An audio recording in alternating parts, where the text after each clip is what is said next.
Good morning and welcome to our Online Data Quality Control Day 2.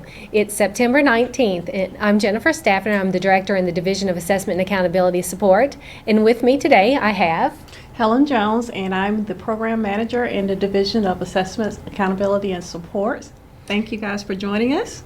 We also have Pam Powers here. She's a consultant in the Division of Assessment and Accountability Support, taking your questions at dacinfo@education.ky.gov. We are so excited for us today to begin this day 2 of our quality control steps. We have multiple people that we have to thank for putting this day on. You see Helen and I and others here on the broadcast with you, but there's many others that make this day happen, including under the leadership of Kevin Hill, John Wickheiser, and Mike Prater, who are always wonderful to work with as we develop the data and get the data files. Also in their team, we have Mike Henderson, Eric Gray, Robert Davis, and David Kurd, who make wonderful things happen within the data and present the files in a way that are simple, easy to understand, as well as trying to make this complex system easy to understand and analyze the data.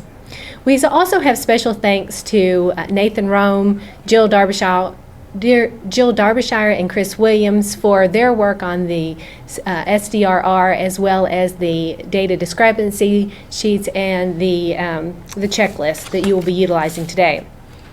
Under Helen's leadership, we have Jenny Larkin, Shara Savage, Kevin O'Hare, Jason Howard, Joy Barr, and Pam Powers, who are always willing to go above and beyond to check our presentations, to make last-minute changes, to send special DAC emails, and they make the work here very, very pleasurable and quality efforts to put on. We also have support staff of Tammy, Elizabeth, and Kim are here to support you, take your calls as always, and also Michael Hackworth and Roger Irvin in our leadership office. Michael's been here on the broadcast with us, and Roger's working diligently to create a media packet for the upcoming release.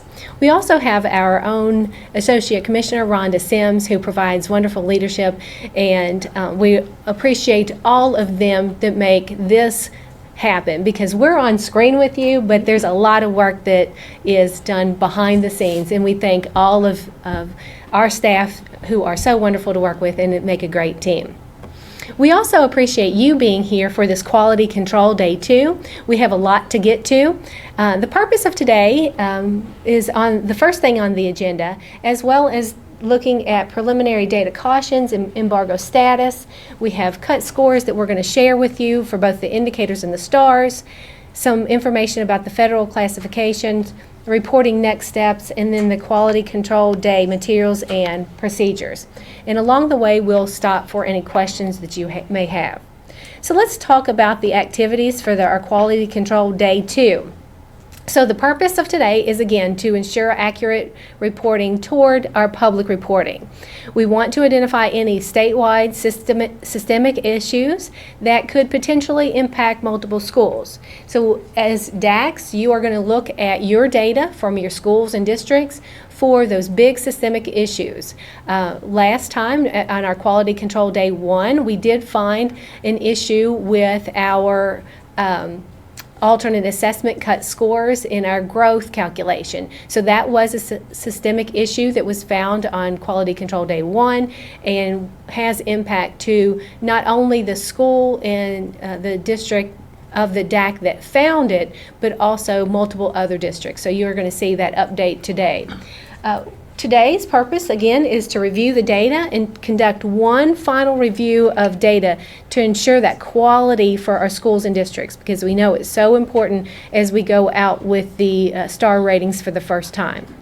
So changes to individual student data were made through SDRR and requested through that application previously.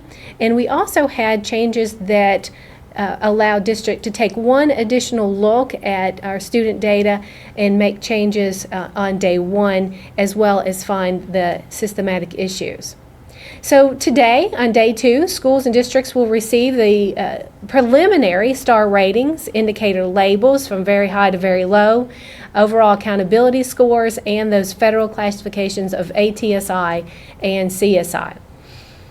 Additionally, the labels for each of our indicators, as well as the scores for proficiency, growth, separate academic, transition readiness, and our graduation indicator.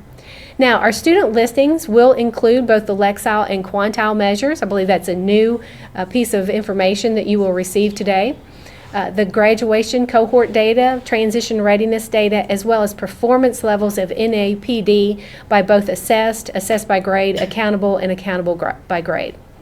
You'll also receive the accountability summary, and Helen's going to talk with you about an accountability calculator. We know that our district assessment coordinators like to be able to calculate their own accountability scores and create scenarios throughout the year that will help in planning for the upcoming school year. So we do have that calculator thanks to the great data team that have created that calculator, and we are excited to be able to share that with you today. You'll also see in the data any changes that resulted from the QC Day 1. So again, there were changes from the alternate assessment. There were also some issues with our transition readiness data that was found, and those will be updated too. You are going to see a list of changes. So Helen's going to talk with you about the changes that were made, and the data team have brought together all of the changes into one file so that you don't have to look for those data changes in the student listing or the summaries. So you will see very clearly in through one file what the changes were and where you could locate them, and then the impact, if it had any impact on the indicator. Now, I do want to mention to you that this is preliminary. The data you are about to see is preliminary, so we want to make sure that you understand that things could change. So we encourage you to share your information and your data with your superintendent and other district leaders, but it's critical to maintain the fact that it is preliminary and could change. So the people that you share this with need to understand that it's not the final data. Only when we get to the embargo period prior to public reporting, then it becomes final. So again, just want to put that very, very strong caution to you that this is an issue that we're looking forward to. Even if you don't find changes, other district assessment coordinators may find changes that could impact your overall rating. So please push that caution around the people that you share that information with. We do plan to report public reporting in late September or early October, at that point, school and district staff may share with the other school level staff and district staff, and then with the local media. So we'll talk through that in just a moment. So again, in that public embargo period, that we would ask you at that point not to continue to share in public in any way. So just a brief overcap of the accountability. Today you will see your star ratings for the first time, that overall accountability score that the star rating was based on, data components for each of the indicators, as well as the federal classification of ATSI, that's Additional Targeted Support and Improvement, and Comprehensive Support and Improvement. I will note for you again that the Quality of School Climate and Safety indicator is coming in the 1920 school year, so you will not see information on climate and safety, but you will have that. We're working toward that indicator for the 1920 school year. Just a reminder of the accountability weights that were approved by the Kentucky Board of Education, and with that 4% at the Quality of School Climate and Safety not being included in accountability this year, it redistributes proportionally to the other indicators. So when you are looking at your overall accountability weights, the numbers on the screen past the decimal point were included in the calculation. Although we will report to one decimal past one place past the decimal, we do utilize all the numbers on the screen to calculate the overall accountability. In the calculator, if there is a indicator that is missing, it will automatically redistribute. So you don't have to worry about adjusting your weights proportionally, because the calculator will do that for you. The final indicator cut scores are on the screen for you. Again, we've been talking about from very low to very high. So each of the indicators receive an indicator score. So if you, for an indicator, for example, of proficiency, if your school had a score of 45, then that would be very low. If it had a score of 65, then it would be low, and so forth throughout the range from very high to very low on the cut scores. Now you'll notice that growth is a high level of 300. It is a possibility to get 300 out of that growth table. It's highly unlikely. However, you can see from the context of very high to very low where the standard setter group of panelists that came together did set those different cut points.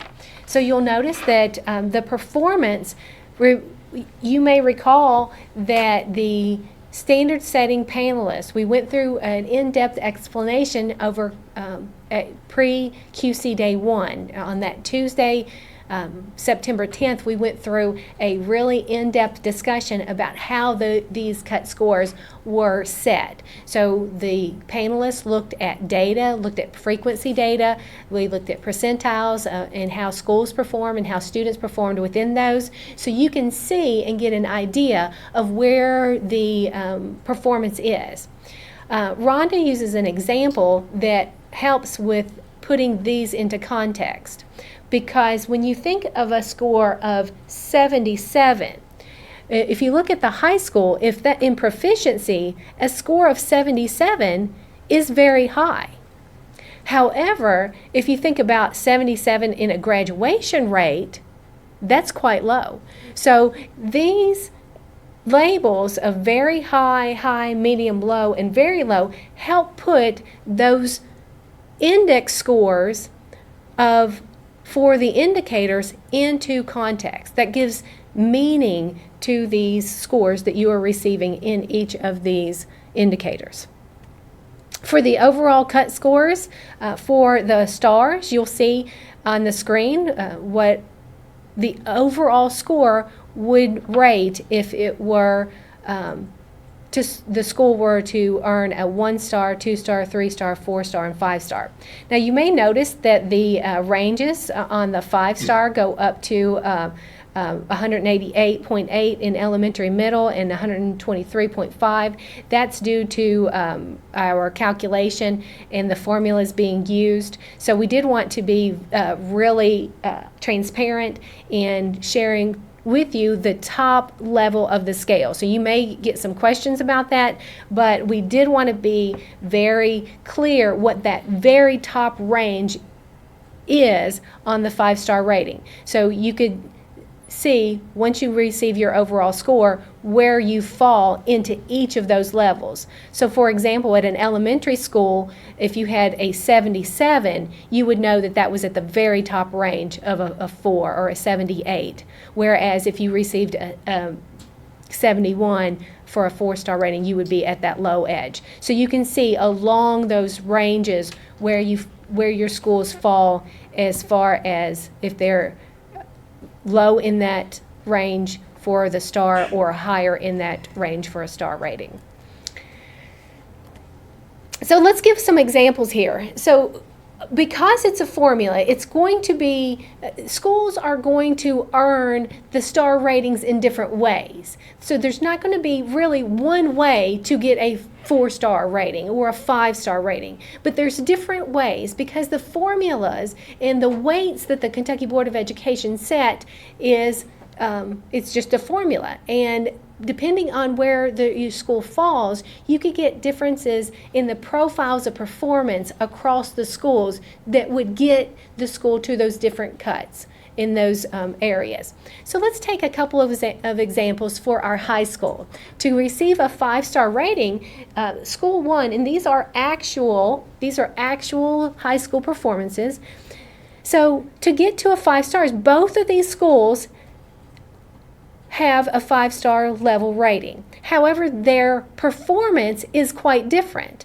You'll notice that proficiency in School 1 is very high. Well, so is proficiency in School 2. But then the differences come when we get to separate academic, because School 2 is very high, but School 1 is medium on separate academic. Transition is high and very high. And then the big difference again is graduation, where their graduation was medium and their for School 1 and very high for School 2. Both overall scores fall within the range of 5 stars, but the school got there in vastly different ways. The middle school, again, is a 5-star level, and here's two quite different schools. So looking at their proficiency is very different. Though School 1 is medium proficiency, where School 2 is very high. Their separate academic is high and very high, but then look at growth. That the growth for School 1 is very high, but the growth for School 2 is low. So you'll notice that both of these, again, are 5-star schools. So there's multiple different ways to get to the different levels of star ratings.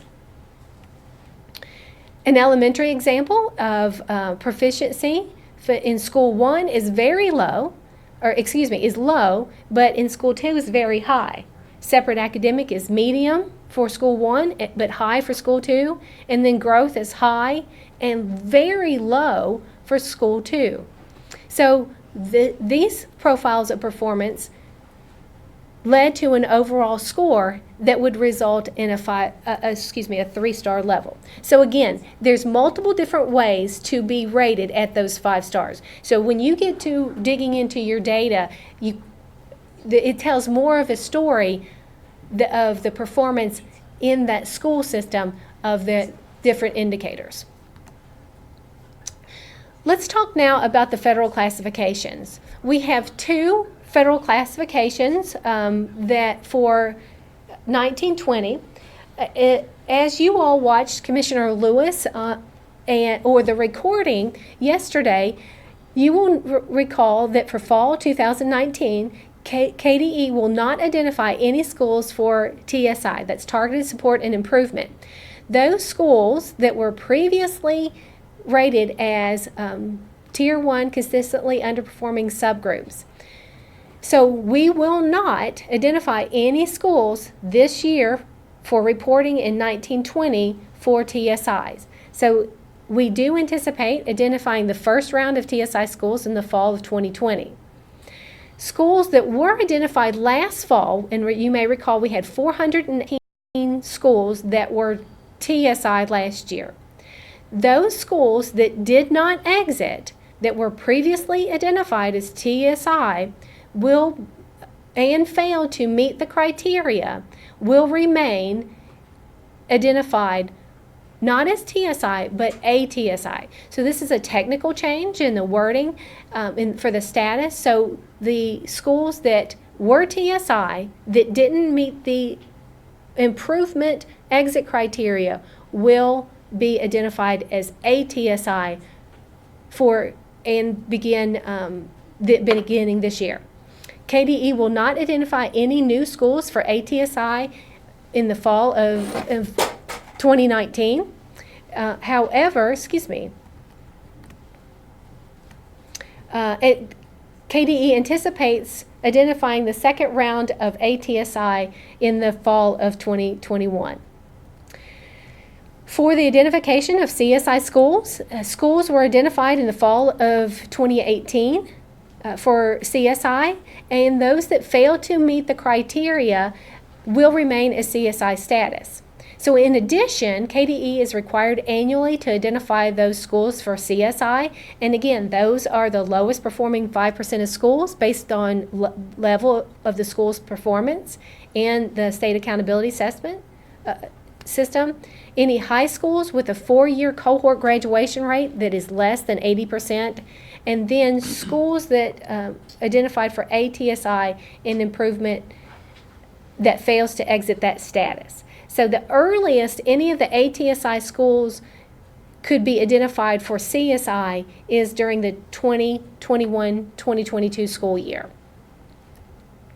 The bottom 5% was at the cut scores for elementary at a 45.0 and below. So on that overall score, if your elementary school had an overall score of 45.0 or below, then your school was identified for CSI, having that bottom 5%. If your middle school was at a 37.3 or below, they will be CSI, and then the 49.6 at the high school or below will be identified for CSI.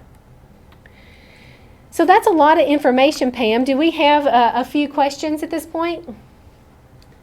Yes, we do. We have a couple of questions. Let's start with the first one. This is on the cut scores that go from very high to very low. It's about the decimal place. Where would 49.4 on the elementary separate academic indicator fall? Very low or low? So it's a 49.4. So if it's a 49.4, and Kevin Hill is in the with us, so if it's a 49.4, they would not have met the cut score of the which level, Pam, again? Elementary. Elementary. Elementary. Elementary for overall? Yeah, the separate academic indicator. Oh, separate activity. So if you have to meet the cut for 49 was the cut, Yeah. 49.4 is above the cut. I'm looking at Kevin, and Rhonda is here with us. So 49 was the cut for very low. So if it was a 49.4, that would be above that cut. So then it would be low. Thank you for the peanut gallery. We have the voices from the dark today. Okay, we have another question on slide 13. It's about growth. Why was the middle school growth not topped at 300 like the elementary was? Was this just a typo? Yes, it was. Thank you for catching that. It should have been. Yes. We will update that and get that back out. Good catch. See, our district assessment coordinators are eagle eyes. So we appreciate that. Okay, that's all we have for the moment. Okay. So again, we want to talk through the purpose of QC Day. Again, is to share with you this preliminary data, and the next steps also in reporting is to identify any and then move into what we call an embargo period. So the next step after today, if we find systemic issues, then those will have to be updated. If we don't, then we can move into what we call the embargo period, where the star ratings, federal classifications, and data that are in their final form will be released to districts. Then it will be released to working media, and then so at that point during the embargo period, then our districts can work with the local media to begin to write the stories for public release. Then we'll move into a public release of accountability data. That's when the information will be opened in the school report card, and then at that point, then the final data review. It's a regulatory, mandatory review of the final data that will happen. That's when individual changes can be made to student level, and will happen for 10 days after that public release. And again, we are looking toward the end of September or early October to release those data publicly. So again, when we have the final dates that are in stone, we will share that with you, and we will work with our vendor, Bright Bites, who is developing the school report card on when the school report card can be opened publicly. And so we want first, though, to get that information to you as a district and then to the working media before that is released publicly. So I want to turn now to Helen for some details because there are a few changes that you're going to see in your data today. So we want to highlight those for you. Well, hello everyone. Good morning again. As Jennifer stated, there are a couple of changes, but we also have some information that will remain consistent. As before, we have your folders in which you will be able to see your data. You will still have your accountable NAPD folders, and that's by level and by grade.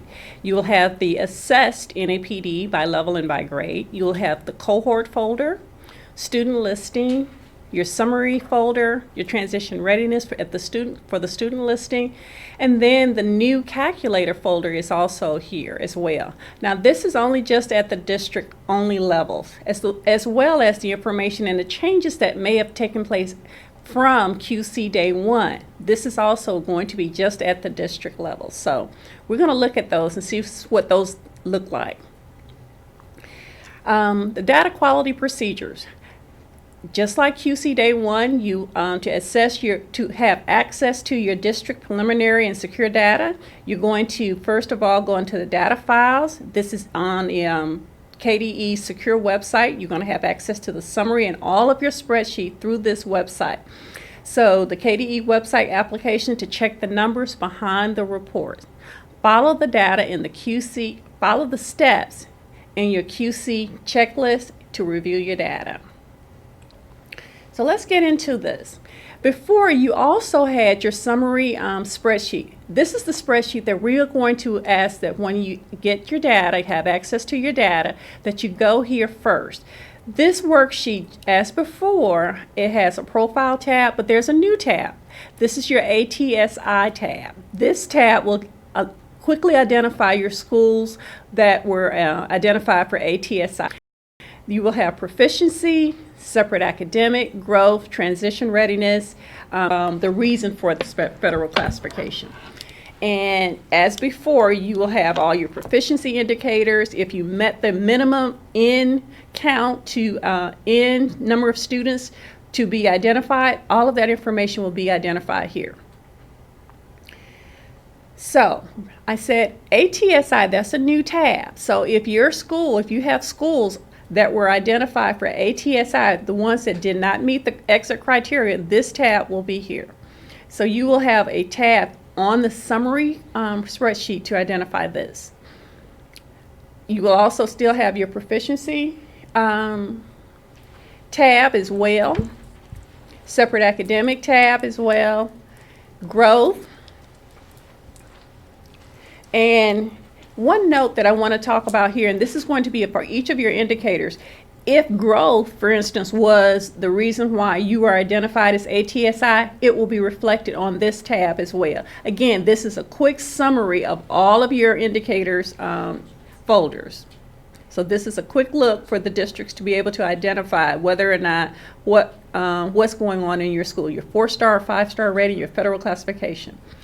So there's a graduation tab, gap, and again, so your next folders, these are not very different. There were very little changes for these from QC Day 1, so you'll still have the accountable students. The 100-day requirements are still in place.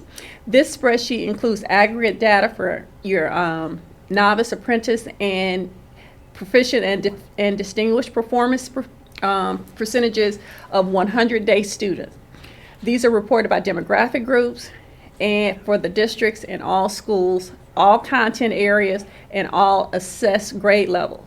This folder still also has the assessed students.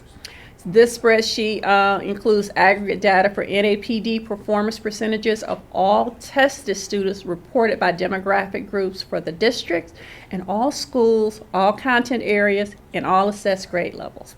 These did not change from QC Day 1. Neither did your cohort.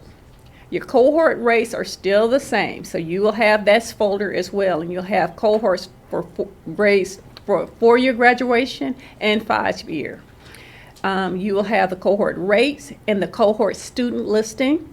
This spreadsheet for the student listing includes individual student data for 4-year and 5-year adjusted cohort rate. The student listing spreadsheet folder is also still here, so you will still have the exact same information. This, again, did not really change.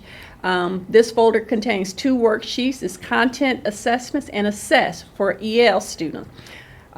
This worksheet includes individual student data for the summative state assessments in all content areas at grades 3 and 8, including data for growth indicators for high school. Data are included for reading and mathematics for the state administered ACT, from science and on-demand writing taken at grade 11, and alternate assessment taken at grade 9, 10, and 11. The Assess tab, this worksheet includes individual student data for your assess for the for EL exams. You have your student transition readiness student listing. This spreadsheet includes individual student data for academic and career readiness and English language learners. So you will be able to see all of this data today. This is new. So if there was a change at the district level, you will be able to see this quickly here. This spreadsheet includes data that has changed since QC Day 1. So there's a profile and an ATSI tab. This includes this is specific to the district. So if you look at, for instance, column F, there will be a change. It'll say yes or no. Then where it was changed, if the change occurred as a result of proficiency, you will see that. And then if you move over to the individual for proficiency, you will see the change and then what it is currently. So if you look at N and M for proficiency, in column N you will see the original, and then in column N you will see the actual change.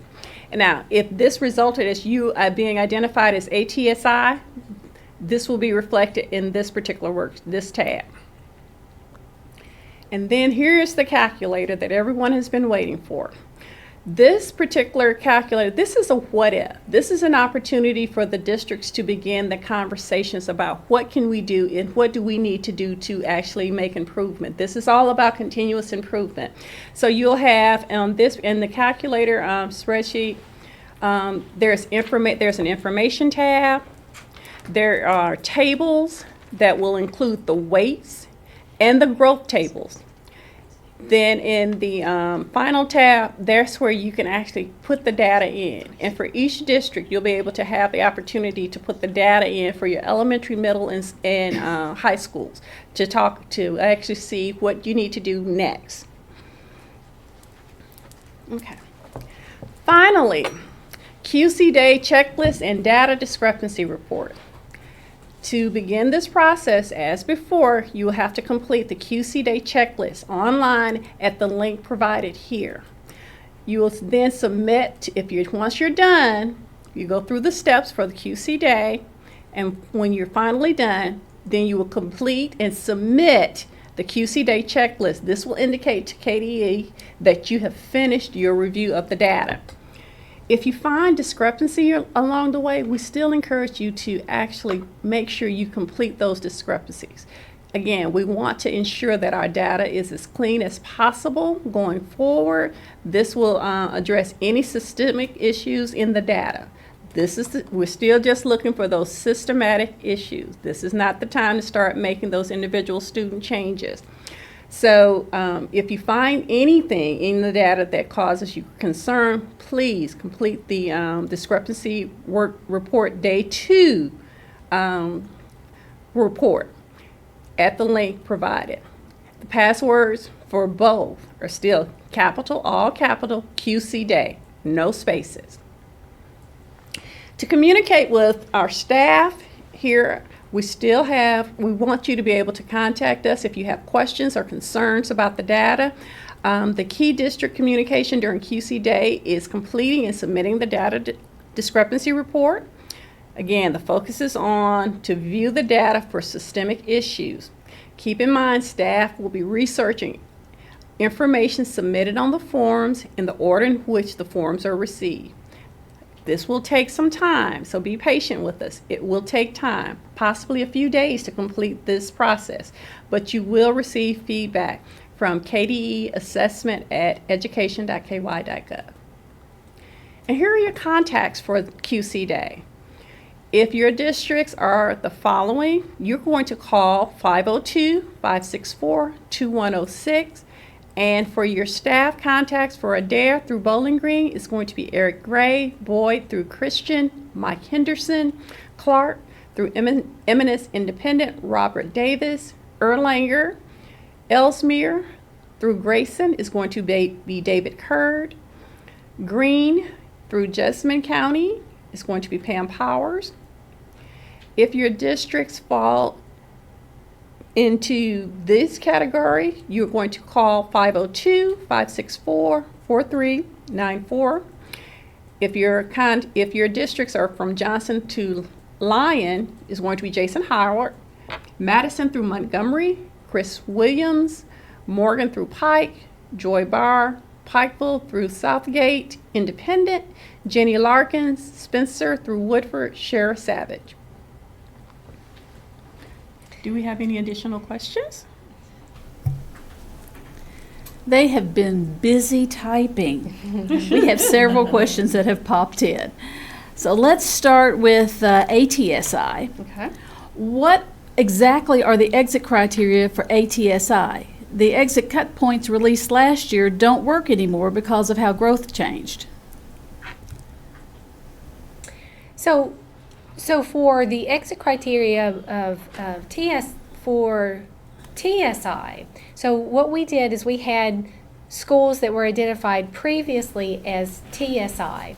For those schools last year in fall 2018, they had to improve on any of the indicators within that student demographic group that got them identified. So if that student demographic group had an increase in at the elementary, say proficiency, separate academic, or growth, as long as they showed improvement on any of those, then that school would have been exited from TSI status.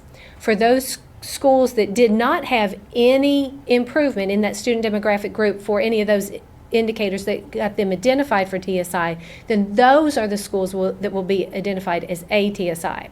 Now, for moving forward, we'll have to work with the Senate bill and through the legislative session on how to exit from the current identification. So the Office of Continuous Improvement, Kelly Foster's office, will be working with the General Assembly on any type of identification, but we do have improvement. They will have to show improvement and will communicate very clearly once that is established. So for the schools that were identified last year as TSI, they had to show improvement on those indicators.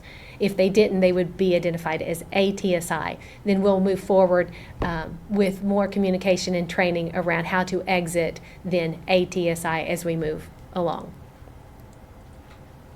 Okay, we have a question about basically rounding. If a high school has an overall score of 61.1375, would that be a 2-star or a 3-star? So let me go back here to our overall cut score. So you said high school and what level? Oh, I just closed it. I think you said 61. 0.1375, something like that. So if you're looking here, so if your scores fall within the ranges of on the slide, then you would be identified in that. So if the school was 61.13, then that would be in the range of 61. So it would be a 2-star school. You'd have to be Yeah, at 62. you would have to be at 62. So the 62 cut, so you would have to be 62.0 or above to get to a star level of 3. So a 61.1375 would be a 2-star school. Jennifer, Kevin's group will run an updated chart that shows some of this Detail. detail, decimal. spreading out the decimal. So, You may need to. the voice from beyond, Rhonda Sims and Kevin, we are going to update a chart that will put in decimal points here for you. We've got some decimal points in there, but not all of those. So we will align those out to a decimal point so that it's very clear for you. Okay. Will the cut scores stay the same next year, or will they be reset?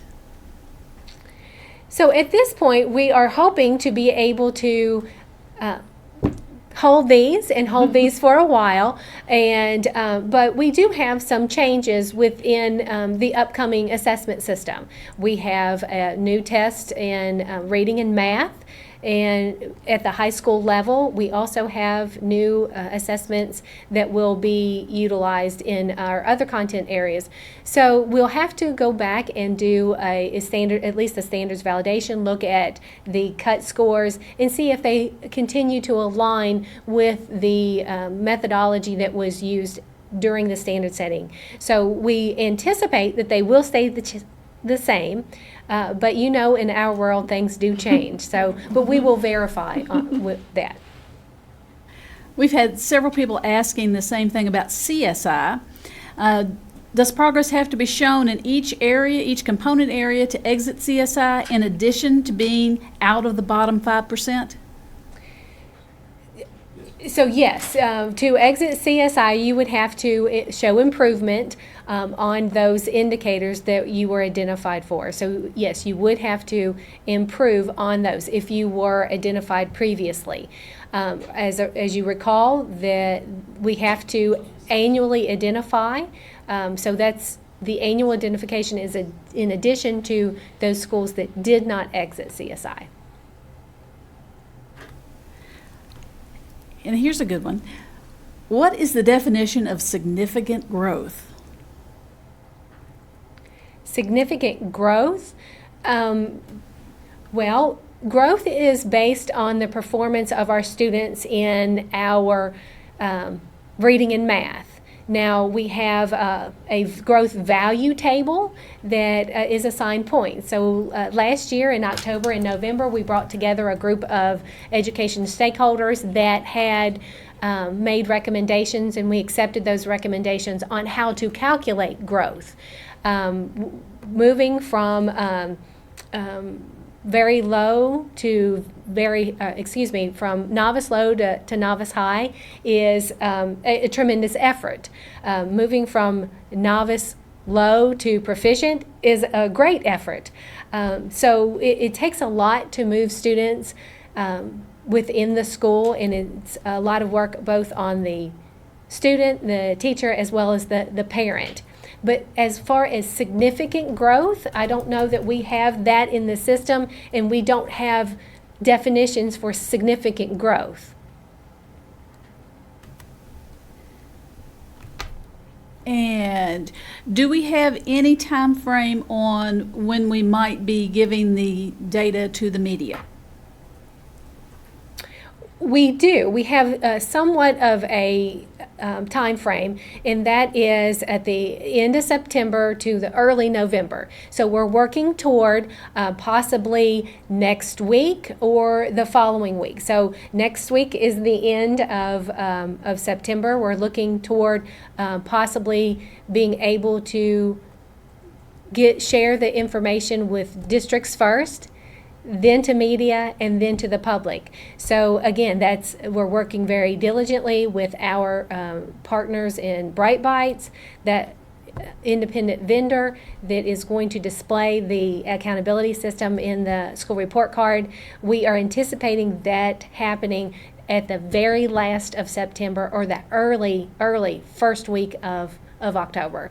As soon as we get those dates and that confirmation from Bright Bites, we will share those and be very specific.